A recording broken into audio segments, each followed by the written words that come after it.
Hey everybody, welcome to RefTime, powered by RTS and produced by Coraggio Media. I'm Tanya. And I'm Crane. We'll be covering rules, plays, points of emphasis, and all things official.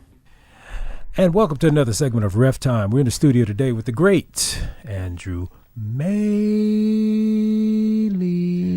You know, I'm really glad that you redid it, because the first time when you introduced Andrew, you did not do it that way. It was very like Andrew Maley. It was just blah. It was boring. Yeah, it was very I was getting ready to walk out. Yeah. I mean, it was very disappointing. You know what? So I'm not going to have this abuse from the two Oh, of you are. today. Oh, yeah, absolutely. The rest of the time.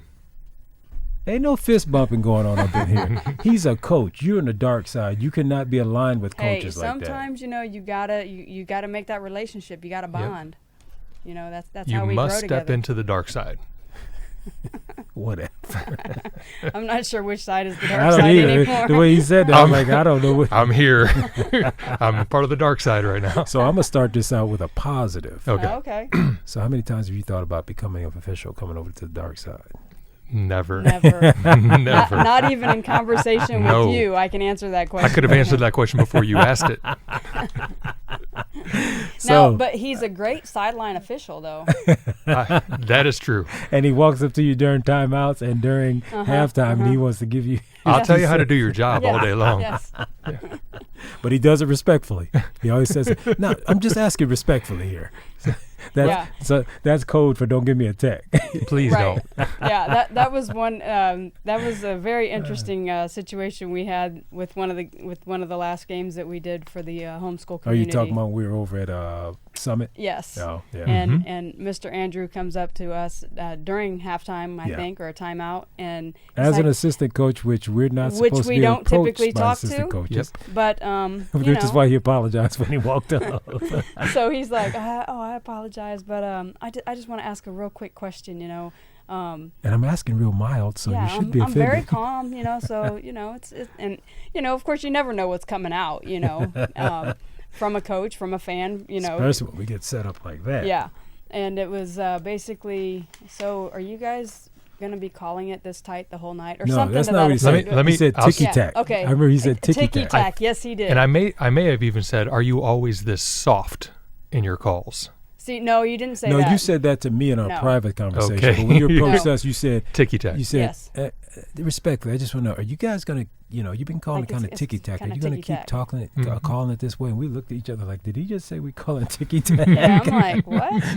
Ticky-tack. Did this assistant coach just say that to us? But in comparison to what you are used to, Right, right. you saw that as being Soft. ticky-tack. Yes. That we were calling things a little too tight. Yep. Where you're used to officials just kind of letting your players beat each other up. Yep. My understanding. Yep. And you coach in the homeschool Yes. environment, and play other homeschool communities, other homeschool teams. And, you know, from our perspective, we're like, this is the way we always call the game. Like, it's not, to us, it's not ticky-tack. It's the way the game should be called. Like, I'm not going to let this game get out of control, because if I allow players to Just beat the crap out of each other, we might end up with a fight. Yeah. Or we might end up having to throw somebody out because now they've done something in retaliation. And, you know, and so we try to squash all of that and just call the game. But I could respect with your question, and that's Yes. why we took the time to answer you, because that's a good point. And you and I talked about it later on.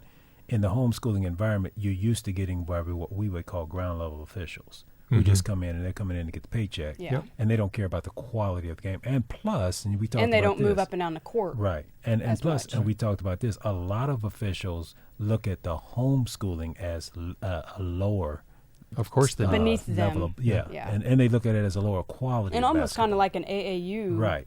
you know, level of They play. go, well, this is Yeah. just homeschool. That's Right. where a lot of officials, Yeah. and we're looking at it like, no, this is just It's like a us. girls. Oh, it's just girls game. To us, it's just It's a basketball just like game. when we go do a college game. To us, it's good quality basketball. Let's go. I just got in this discussion with my daughter just a couple of days ago about girls basketball versus boys basketball, and how much intensity is in girls basketball. Yes. That it hasn't always been that way. Right. But right. it is now, and it's almost more enjoyable to watch. It Yes, is. yes. It is. Yeah. And the quality is The better quality is better. because they're still playing basketball. fundamentally strong basketball. Whereas So. boys' side, everybody wants to see the showboat. They want to let us. They want us to let them get away with the carry dribble so they can get that move. And I'm going, but it's still illegal. It's still a violation.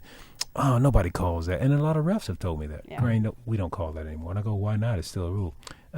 We just let that go. Why? And that's the problem. But then you want to penalize the defense when they foul on that carry dribble. When that's not fair. Yeah. You know, so because this player gained an unfair advantage by, you know, letting the ball come to rest and bringing it way over here. But I understand why officials don't call it, because it's trickled down from the pro level, and people don't want to see that. But they're not getting Fans paid. don't want to see it. Coaches don't want to see it. Players don't want to see that called. And assigners don't want to see it called. So I understand why officials let it go, just like they let when they come down and do the Euro step. Not the Euro, but the spin move. The spin move is a travel on most players most of the time, because when they pick that ball up, the foot that's on the floor is a pivot. They spin off that foot, put the other one down, and they lift that original pivot, put it back down. Once the pivot has been lifted up, put it back down, it's a travel by rule. Right. But a lot of officials don't call it. I ask them why.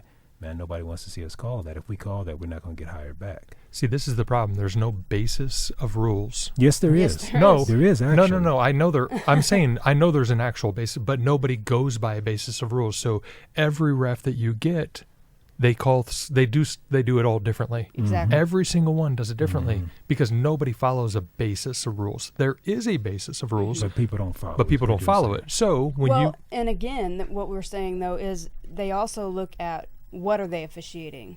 So if it's a legitimate Indiana high school basketball game, they're probably calling more by the rules.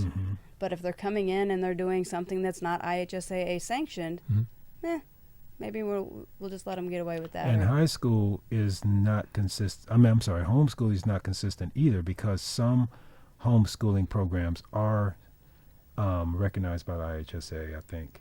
None of them are. Nope. So see, there's an issue, because you guys are bringing in IHSAA licensed officials who are supposed to be calling IHSAA NFHS rules, but at the same time, you guys are not governed by the NFHS. So how in the IHSAA. And I think the other thing is too. One thing I've noticed with homeschool, and we used to be homeschoolers, so believe me, I know, and I love the homeschool community. Yes, we do. And the one thing that I see though is we want, when I go in to do a game or I'm assigning officials, well, we're going by Indiana high school rules. We're going by IHSA rules, except for and they have modifications. And there's these ton of exceptions. Yep. And I'm like, okay, so we're not going by IHSAA rules. Right. Because it's just like, and I almost feel like the homeschool community should come up with maybe their own set of rules. Because if we go by the IHSA rules, say you tell me it's IHSA rules and I send an official out there that will govern it like an IHSAA game, then y'all are looking at us like, but nobody else makes us do that. See, they let us wear jewelry, or they let us wear black under our white jerseys. Well, that's not legal. Right. And if I come out there or I send somebody out there that is like, well, that's not legal, you can't wear that underneath there, then you're all looking at us like, well, why not? A lot of times, though, no one knows the rules. We may not know the rules that the IHSAA uses. And so figuring out how to get the rules to the homeschool communities or the AAU groups, or going back to this whole consistency of everybody roughing it the same way. Because the reality is a lot of these basketball players, they want to go to college. I say want. We know that not everybody's going to go. Right. But there are some, whether it's homeschool or IHSAA basketball, that are going to go. Why are we not doing the same things to get them to that next level? We do things so differently on so many different levels, but the end goal is supposed to be the same. Right. And now everybody's confused. Even AAU, you go into AAU and how poorly how they run AAU and how it's reffed. It's drastically different than what you would play in a high school game. Oh, very much and different than what you would do in a college. The pay is drastically different. Yes, I know. So, and you told me at one point that you and your head coach, you guys would love to play against some of the tougher high school teams, but they won't play you. No. Why won't they play you? Well, IHSAA has you can only play 22 games, I believe, Per season. And anybody that you play, it's considered a game, even a scrimmage. It counts against that total. I don't know if it's 22 exactly. Okay. But there's a number. And so they book out their whole schedule with that number in mind. Mm-hmm. If we go in and play, then that adds to that number. The one thing that I don't know and I'd like to find out about, because we're not considered a school per se, then does it count against the number? If we're just an organization that we're scrimmaging with them, does it count against that number? We'd like to do it because I believe that our guys are competitive enough to be able to play against many of the schools around here. Right. But I don't think anyone wants to lose to a homeschool team. And I'll say that in the air. On the air. Oh, I've seen that in the past. Yeah. I mean, I've definitely seen that happen in the past. Now, one thing interesting, though, is the homeschool volleyball team has played in a school tournament every year that Volleyball may have different rules than basketball. It's possible. I have no idea. I can't see why. But It shouldn't. It shouldn't. Well, but just like when you talk about different... But they're playing in like an actual tournament where they have other schools, IHSAA schools. These are IHSAA schools playing. But every sport is different. I mean, think about it. There's certain things that golf, for instance, does that basketball doesn't do. And then you have what they call classes. So Snyder, for instance, is a larger class than the school I graduated from, which isn't there anymore, Elmhurst. They're a different class than Wayne. So they and I've heard that a school can be governed a certain class because of one sport, and then another sport is in a different level of class. So Blackhawk is a good example of that. Blackhawk just moved up. They are 3A for basketball, boys basketball. Boys. Right. But they're not that same with For everything girls. else. Right. Correct. Yeah. So it the different classifications come in because of the size of the school, the level of competition, the population, that kind of thing. So all those things are governed by different scenarios. So we have to respect that too. So what is let's get technical here. What is a pet peeve of yours that you see officials do or don't do? Why'd you ask him that? Do we have that I on mean, time? we've got a few minutes, so. Let me get my book out real quick. Hold on. Where's your notebook? I thought you took notes. Oh, he's got it mentally prepared. Trust. No, I had no idea what I was getting into here. So, don't worry, most guests don't. What is a pet peeve of mine? A lot of it has to do with just not being the same across the board, never knowing what you're going to get. If I know, as a coach, if I know what refs will do or how they're going to ref, I can actually coach my team that way. But if we have some that come in and they do it ticky-tacky, and then others that come in and just let everything go, it's really, really hard to know how to let our guys play. Okay. Specifically, we talk about that game where we had several guys who had multiple fouls that are they never have fouls. They're never to the point of fouling out. But I think we had 4 guys on our bench that had 4 fouls.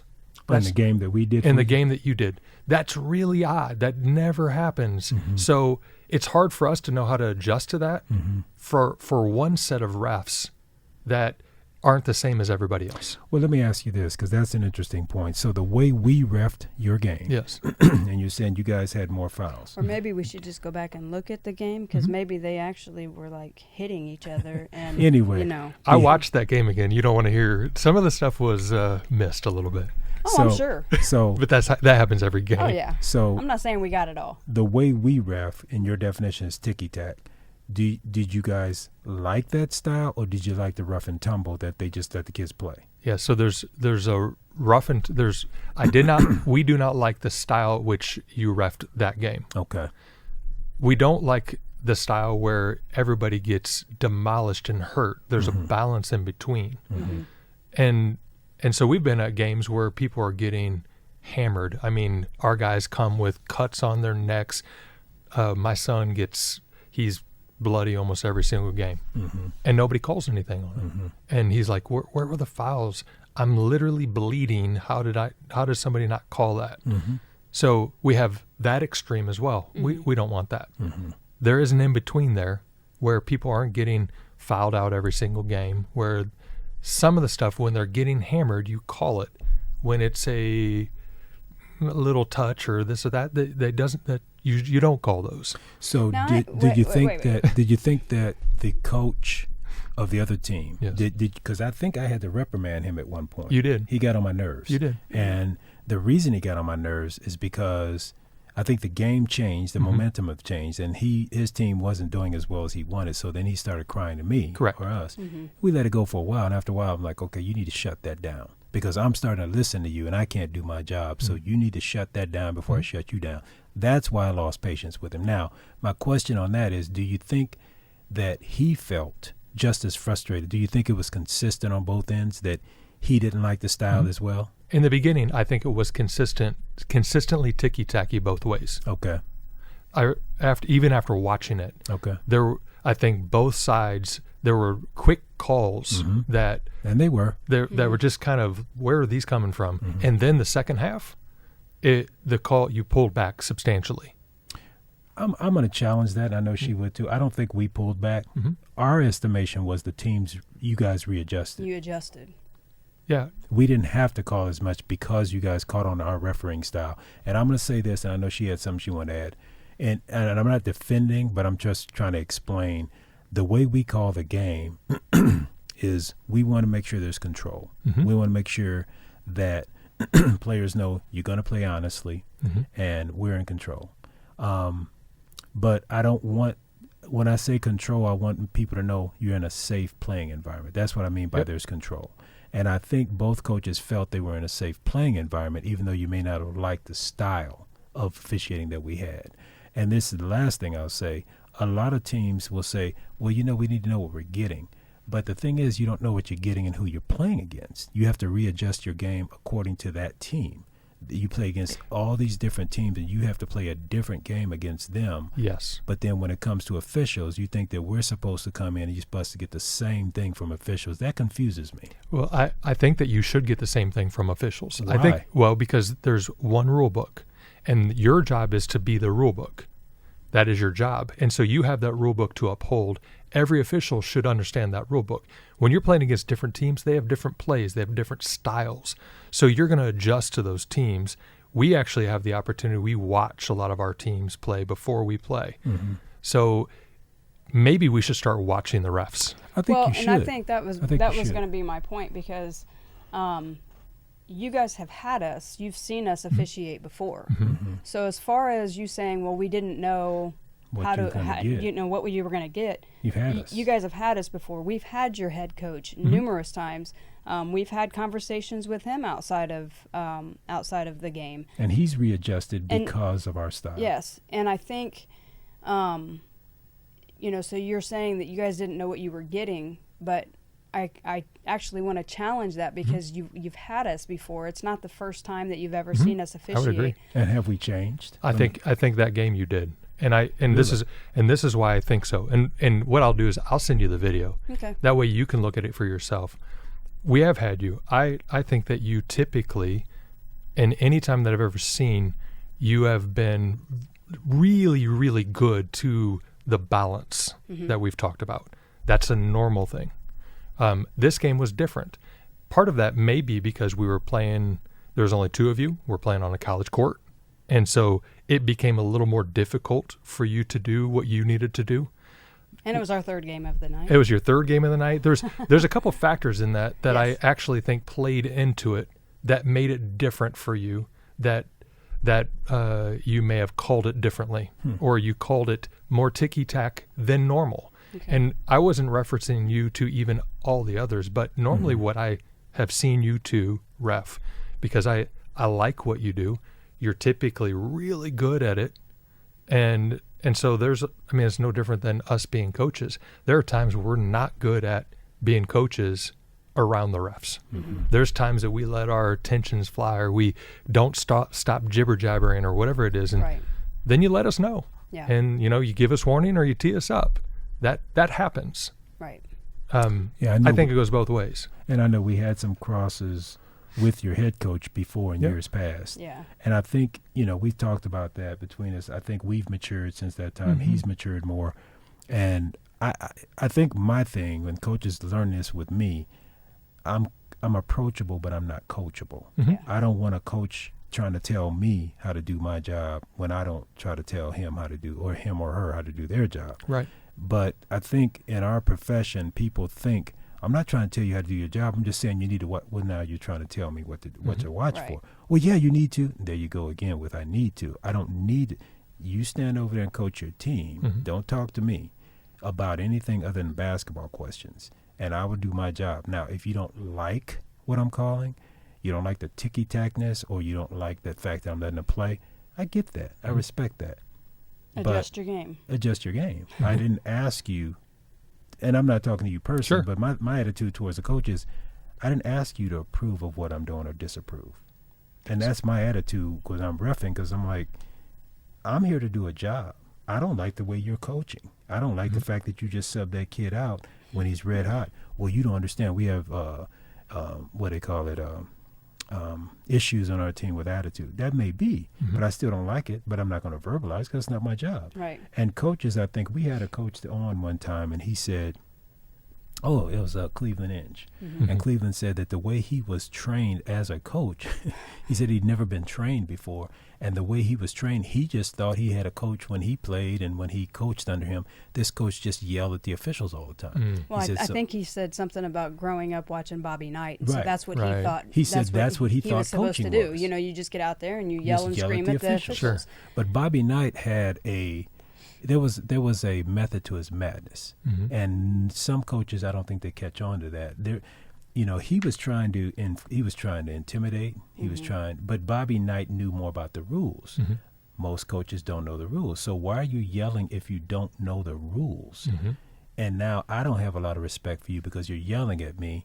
My partner already teched you. You don't even realize what the seatbelt rule is. Right. And you're still yelling. Right. And then you got the nerve to say, well, my assistant will just stand up and coach.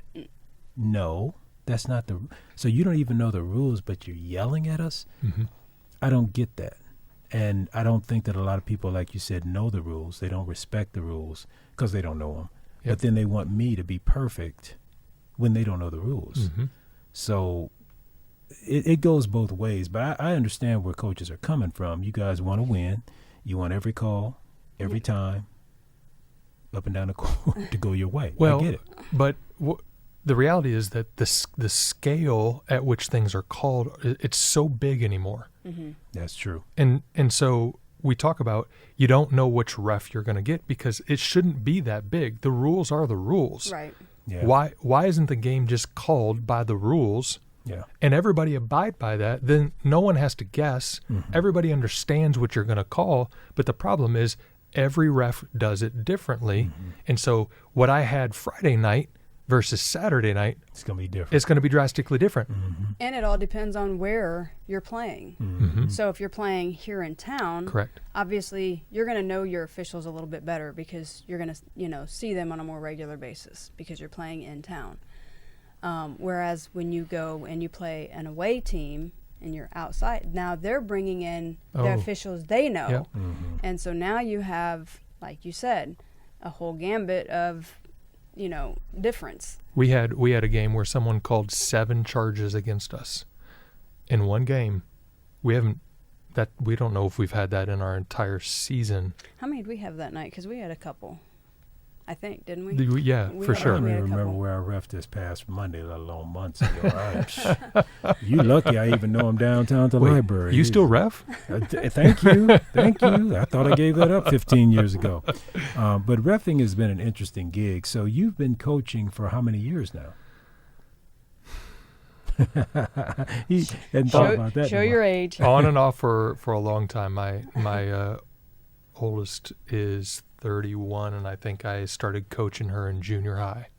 So now tell us a little bit about how you fell into the love of basketball. Sure. And why basketball? Why not other sports? Well, I'm 6'7", and so it was an automatic. I tried baseball. It didn't work for me. Okay. I went to a private school, and they didn't have football. Where'd you go? I went to Blackhawk Christian. Oh, okay. Yeah. Okay. So I graduated from Blackhawk back when we really didn't have much of a basketball program back in the day. Okay. In fact, our class was the biggest class of the entire school ever, and we graduated with 35 kids. So Ever? At that time, Oh, up to okay. that time. I mean, it's grown Okay. substantially, Yeah. but it was 35 kids at the time. So, Okay. I mean, I was top 18 in my class of 35, somewhere in there.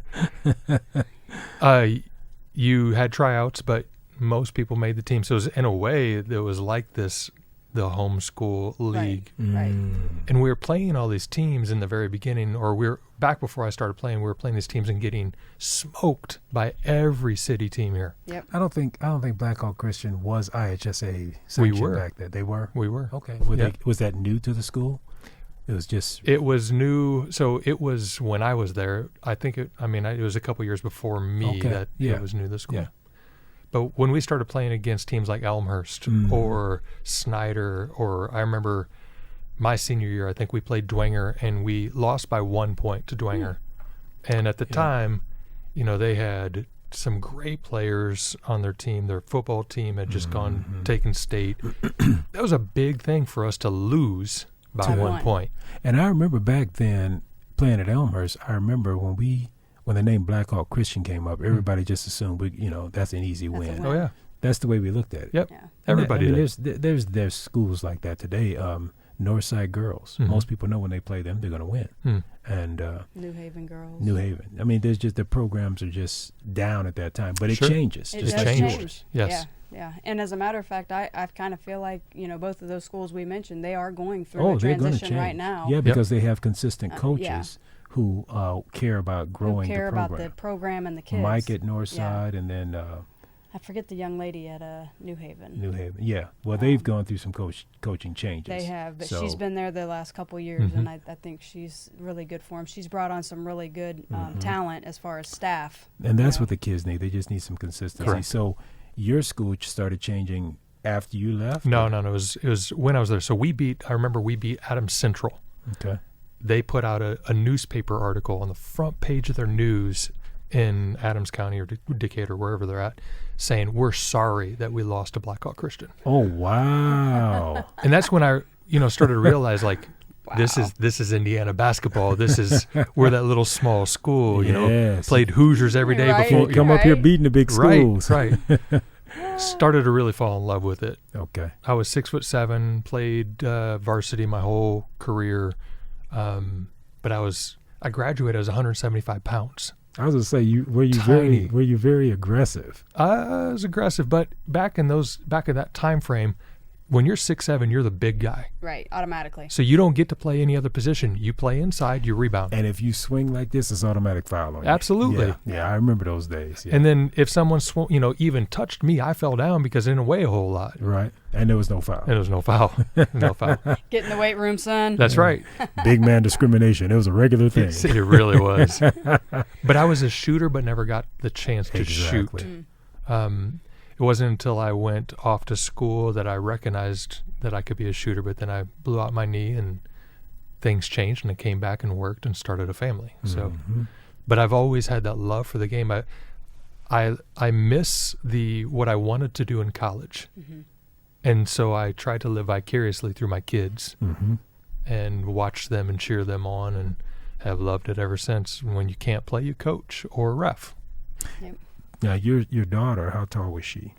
Oldest daughter, she was short, 5'2", 5'3". Is she the only daughter that played basketball? No. So I had my second daughter also played basketball, stopped her freshman year. How tall was she? She's 5'7" or 5'8". And your son, Trey, he plays still. He does. And he has aspirations of... Going to the next level. What year is he now? He's a junior this year. Okay. He'll be a senior next year. Now, you homeschool all of your kids? No. Okay. No. Trey is the only one that I've homeschooled. That has been a big transition for you. Massive transition. Yeah. So I had some that graduated from Black Hawk Christian. I had one that graduated from Snyder. I had one that graduated from up in Van Wert.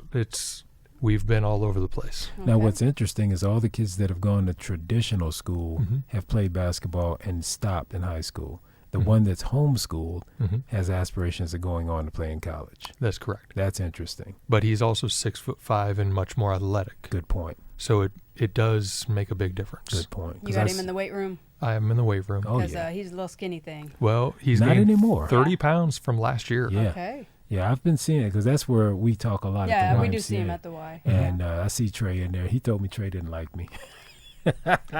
Well, And so He didn't like you at As a ref. that game. Yes. He Right. didn't like you and on that's that what game. he said. So Yeah. I talked to Trey a little bit. I knew he was looking at me like, ref. I get that, but I just want kids to understand. I just want you to love the game. Yeah. You know, I understand that you had problems with me that night. I get it. As refs, I couldn't stand when I played. And I thought, you're the dumbest thing walking. But then as I got older and I realized that there's more to life than basketball, but basketball can teach you so much. Mm-hmm. Then I started realizing this person doesn't even remember why I was angry. They Right. don't even remember the game. And that's why I love the game. Yeah. I love the game because basketball can teach you so much. Yes. It's not about basketball. I don't care if my son plays basketball. In fact, we've talked about that. If this is your last year, then what? What does that look like? What have you learned? Right. And where do you go with this? Right. I want him to have character. I want him to be a kid who knows humility, who understands people, and he wants to look out for the best interests of others. I want him to understand team and what it means to be on a team and to love one another. The one thing I can tell you about the homeschool program is there's a unity with that team unlike anything I've ever seen. Mm-hmm. And I've been around, I've seen a lot of the teams around, and there's some great unity. Yep. But this is different. There's something different with this group. They love each other and would do anything for each other forever. I don't think it's going to end here. Mm-hmm. And that's some of the things that make me love this game so much, because it's about that unity together. Yep. And You know- based on that, you sure you don't want to come over to the dark side? And put on the stripes? I mean, we got a uniform up there. We can make your uniform out of that shirt hanging out. One thing I think that was a benefit for our kids, obviously they grew up in a household of officials. They grew up in the gyms. In the gyms. And, you know, listening to the conversations of officials and realizing that as officials, we don't go home and be like, oh, yeah, that homeschool team beat that homeschool team, or, you know, this team beat that team. That's what I wanted to have happen. We don't come home, and that's not our goal. You know, we come home and we talk about what happened at the game. Hey, you know, what about this call? You know, what about being in position? Were you in the right spot when you made that call? Hey, why did you come in my area and make that call? Or, hey, And then when we're going to watch the kids' games, we come home talking about, well, you know, you missed how many free throws? right. And you missed how many shots? How many turnovers did you have? Yeah, because the ref, no. Okay, the ref had how many bad calls? At least 3. How many free throws? That's you missed? right. Right. 6. Okay, so the ref And you did lost better by than 2? you. Mm-hmm. Yeah. Yeah. So is it the ref's fault? No. That was the conversations in our household. So our conversations were definitely different. And one of the things, definitely with our daughter, that I think she really enjoyed was that because she had come to so many of our games and she would come into the locker room with us, with our partners or whatever, you know, she got to know the other officials. And so when she was playing, a lot of times the officials, she already knew them. Yeah. And so she'd be like going up to them, you know, during warm-ups and stuff, and she'd be like, how you doing tonight, you know, and she'd just have a little small talk with them. But, you know, I think if players can understand that we are human, that I don't care who wins this game. I really don't. Good luck to you and good luck to you. I hope, you know, my goal is to really call a good game and give you both an equal opportunity to win. And I think that with her, you know, she'd always come home and she'd talk about the fact that, you know, she really liked this official. There were officials she didn't like, but, you know, she would never, you know, that was one of the things. Don't you be disrespectful. I'll come out there. I'll yank you off the court myself. That's right. Yeah. You know, you don't talk back to them. If you have a question, you can ask them a question in a respectful manner. But, you know, we're not blaming them. We're not shaming them. We're not doing any of that. And I think that was really beneficial for her.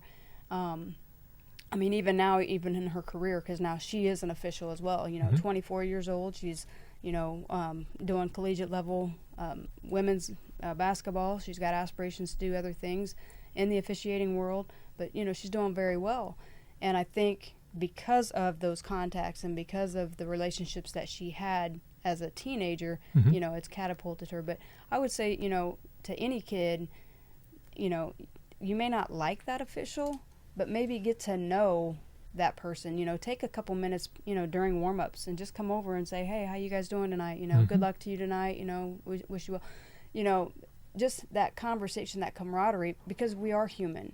You know, when I have kids that come up to me or that they you know, they don't even want to speak or they don't want to smile, you know, they're just all, you know, it's like, oh, it's going to be a long night. But some officials carry chips on their shoulders. I agree. They want to be the authority. Yes. That's all they want to be, and they don't want to be in relationship with you at all. Yeah. I can tell you there was officials going through school that I remember today as, man, that guy was fantastic. I don't know how he reffed, but I know how he treated me personally. Exactly. And I remember it today. Right. And we're talking 30 plus years ago. So, yeah, I think it goes both ways. You're right.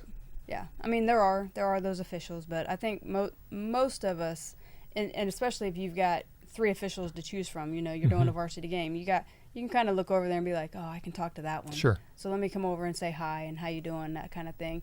You know, because, I mean, we try to have, you know, conversation with the kids, or even during the play, you know, I'll be like, hey, you know, you were good up here, but you had your hand down here. Right. And if I can get, you know, the response of, oh, okay, or if I get the response, whatever, okay, I'm done talking to you, you know. But the other thing is, if I've got a kid that's fussing, and now you want to come up and ask me a question, that's probably not going to work out in your favor. No kid either. should be fussing at all. It's not their job. Right. I mean, we don't get that much out of homeschool. No, homeschool kids are very respectful. Yeah. You know, thinking more about that game, you know, you challenged me because I was thinking, well, why was our style considered to be different? It's a couple factors could be. Number one, it was our 3rd game, and the first 2 games we were doing the short side courts, and then we had to do the last game, which is a college court. Correct. And it was only 2 of us. 2 of us. When a game like that, it should be 3. And Correct. we talked about that for the budget of you guys and all that stuff. You know, so that's one reason, as we could have been tired. And because I was thinking back with one thing you said, Andrew, that I remember you said something about officials. Basically you said, I'm paraphrasing, how they made me feel. And I started thinking about that, and I was thinking, I wasn't really my jovial self in that game, joking with kids and making them feel good. I remember I wasn't. And then I asked myself, why wasn't I? I think it was because I was tired. It was a big court, and we wanted to get the calls right. And we wanted to make I think also we wanted to make a good showing and give the best officiating job we could. But one of the things that I normally teach in our school is, as a ref, you need to learn how to smile a lot. Yeah. That's a weapon of choice I use, if you want to call it a weapon. But it's a defensive weapon. It just puts people at ease, and it makes the game better, and it makes for a better officiated game, a better basketball environment, even with volleyball. So I think she smiles more than you. You think so? Oh, absolutely. Okay. Just most people say I smile more, but okay. I have videos. I mean, we can go back and look at it, any of them you want. Well, I didn't like you that night, so I wasn't smiling very much. I didn't like her that night, so. I think even when he came up to me and said that about being ticky-tack, I probably just smiled at him and was like, yeah, this the look is what we're gonna, I was actually kind of thrown off. I think you were. Do I want to tech you right yes, now? that was the look. That was really the question. I'm like, did he just say that to And us? he's an assistant And coach? he's an assistant? Yes. Hold up.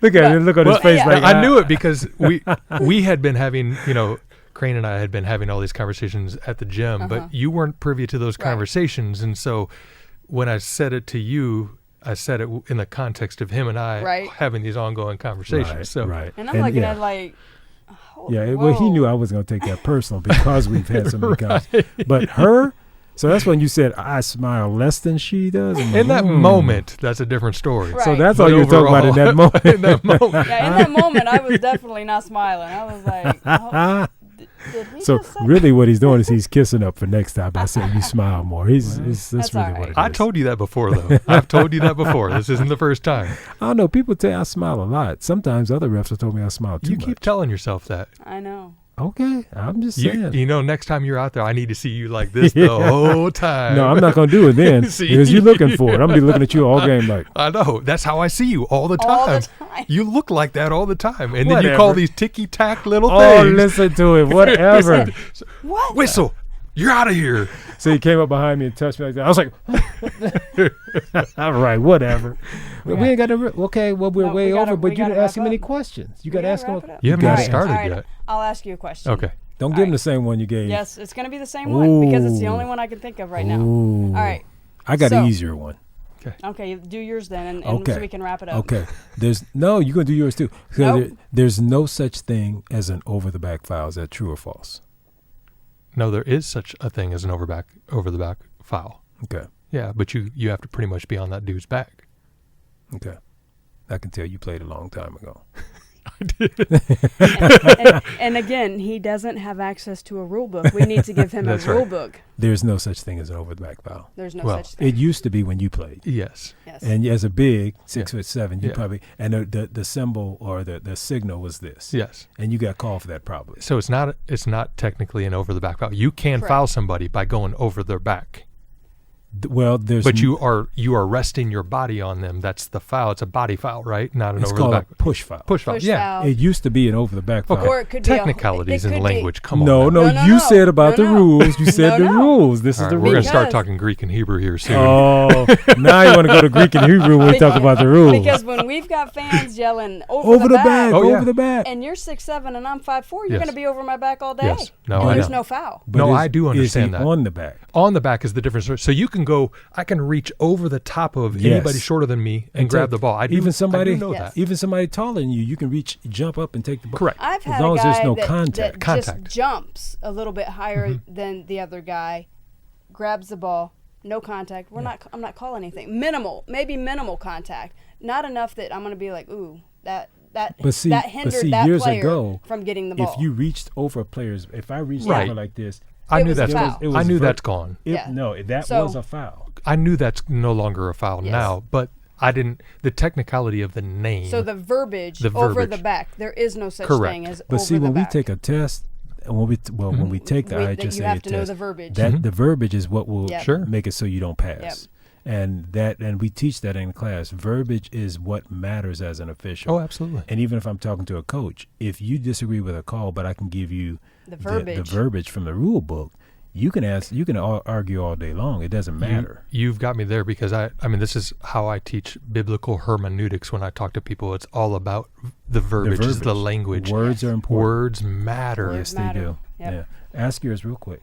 Mine's not a quick question though. That's okay. Okay. All right, we got a jump ball. Mm-hmm. Okay. I'm on the offense, so our team, the arrow's pointing at us. Mm-hmm. Okay. So I'm going to take the ball out of bounds. Mm-hmm. He's on the defense.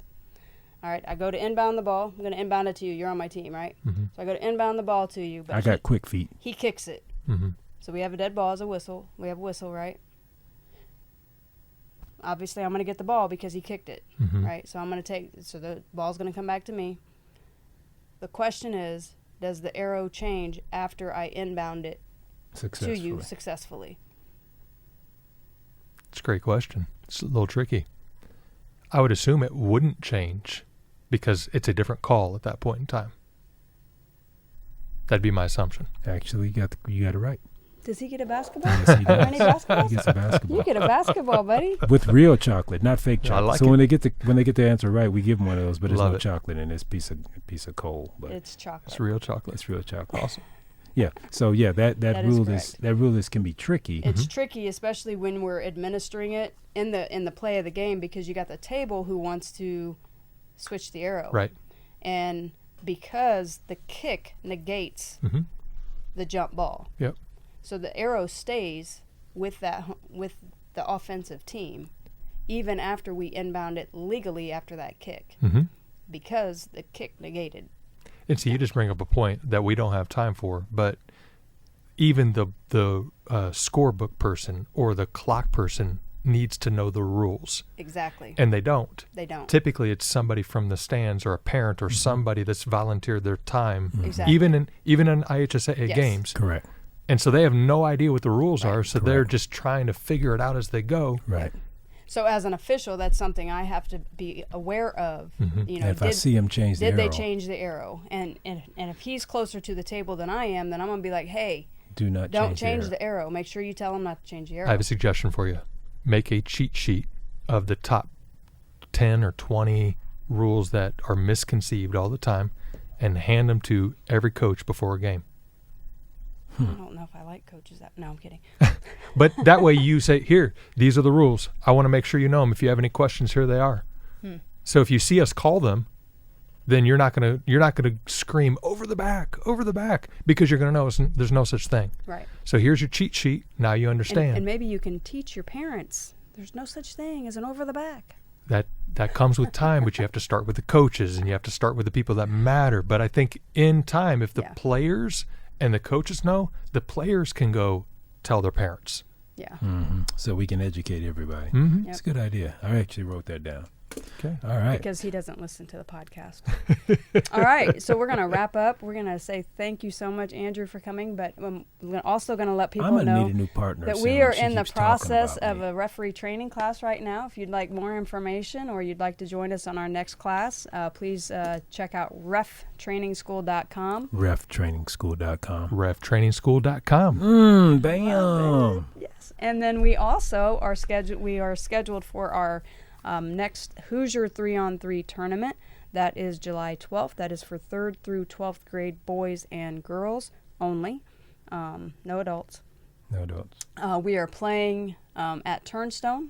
Turnstone. So thank you very much, Turnstone. We will have a food truck and some other goodies out there. So we'll talk more about that later. Bluebell but ice you cream. can check out our website at Hoosier3on3.com and get registered there. Hoosier3on3.com. Hoosier Now, how come you didn't let me 3on3.com. talk about Thank you. You got How it. come you didn't let me talk about the Hoosier 3-on-3? You talked about Ref School and Hoosier 3-on-3. Normally Because we I split. wanted to get it done. So say thank Whatever.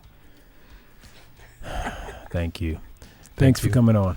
It's good My to have pleasure. you on, Andrew. Thank you, Absolutely. All right. So we'll look forward to doing a better job at your next game. Andrew. Definitely. I'll send you the video. Send me the video. I want to see what I can work on. All right. Thanks for joining us, everyone. And as usual, we'll be joining you again soon with our next guest on RefTime. Look forward to seeing you out there. Take care, everybody. Bye-bye.